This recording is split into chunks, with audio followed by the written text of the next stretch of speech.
코로나19 시대를 살면서 자주 듣는 말 가운데 하나는 본질입니다. 우리 신앙의 본질로 돌아가야 한다는 말을 많이 합니다. 그렇다면 지금까지 우리는 어디에 있었을까요? 어디에서 본질로 돌아가야 할까요? 학자들은 신앙의 모습을 표현된 것과 본질로 구분합니다. 표현된 것이라는 말은 우리가 외형적으로 바라보는 개념들입니다. 어떤 면에서는 표현된 것은 사람이 만들어내고 찾아낸 것이라고 말할 수 있습니다. 신앙의 경험들은 표현된 것들입니다. 이런 표현된 것들 자체가 신앙의 본질은 아닙니다. 고린도전서 2장 9절에서 10절에 보면 이런 표현들이 나옵니다. 그러나 성경에 기록된 바 눈으로 보지 못하고 귀로 듣지 못한 것들, 사람의 마음에 떠오르지 않은 것들을 하나님께서는 자기를 사랑하는 사람들에게 마련해 주셨다 한 것과 같습니다. 하나님께서는 성령을 통하여 이런 일들을 우리에게 계시해 주셨습니다. 성령은 모든 것을 살피시니 곧 하나님의 깊은 경륜까지도 살피십니다. 우리가 신앙생활하면서 우리는 눈에 보이는 것에 사로잡히게 되어 있습니다. 다른 사람들이 말하지 않았던 것들이 귀에 쏙쏙 들어오지요. 한 번도 생각해 보지 못했던 것을 이야기할 때 귀가 열리는 것 같습니다. 그러나 진짜는 성령을 통하여 하나님께서 우리에게 알게 해주시는 것들입니다. 하나님의 깊은 경륜까지 드러내시는 것입니다. 역사적으로 보면 사회가 어렵고 어지러울 때 종말론이 강조되었습니다. 그래서 성경도 그렇게 해석하고 사람들이 모여 종말론적 삶을 살아야 한다고 말합니다. 그러다 보니까 많은 사람이 이런 것에 열광하고 그것이 전부인 것처럼 따라다니게 되었습니다. 그 결과 이단들이 극성을 부리게 되었고 사람들의 삶을 혼란스럽게 하였습니다.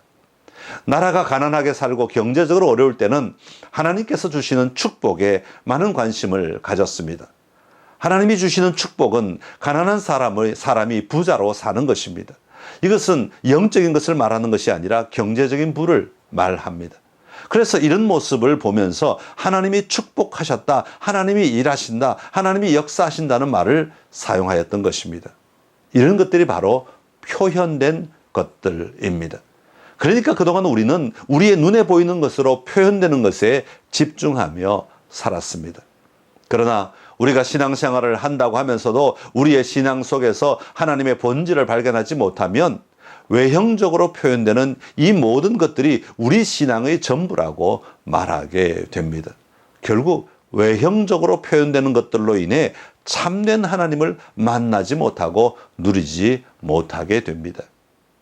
변화의 시대에 우리는 말씀에 도전해야 합니다. 말씀에 도전해야 하는 이유는 그 말씀을 통해 하나님의 참된 본질을 발견하고 누리기 위함입니다. 성경이 말하는 본질은 복음입니다. 고린도전서 15장 3절에서 5절에 보면 나도 전에 받은 중요한 것을 여러분에게 전해드렸습니다. 그것은 곧 그리스도께서 성경대로 우리 죄를 위하여 죽으셨다는 것과 무덤에 묻히셨다는 것과 성경대로 사흘날에 살아나셨다는 것과 게바에게 나타나시고 다음에 12제자에게 나타나셨다고 하는 것입니다. 오늘 우리에게 주신 귀한 복음은 영생입니다. 예수님이 행하신 이 일들로 말미암아 우리에게 영원한 생명을 드러내신 것입니다. 그러기에 우리는 이 복음을 누리는 자가 되어야 합니다. 그리고 이 복음을 전하는 자로 살아야 합니다. 이것이 우리에게 주신 사명입니다. 교회는 이 복음을 더욱 적극적으로 경험하고 전하도록 하기 위해 다양한 표현된 것들을 사용하기도 합니다. 그러나 우리가 표현된 것들과 본질은 분명히 구분할 수 있어야 합니다. 그럴 때 우리의 신앙이 어떤 환경 속에서도 흔들리지 않는 신앙이 될 것입니다.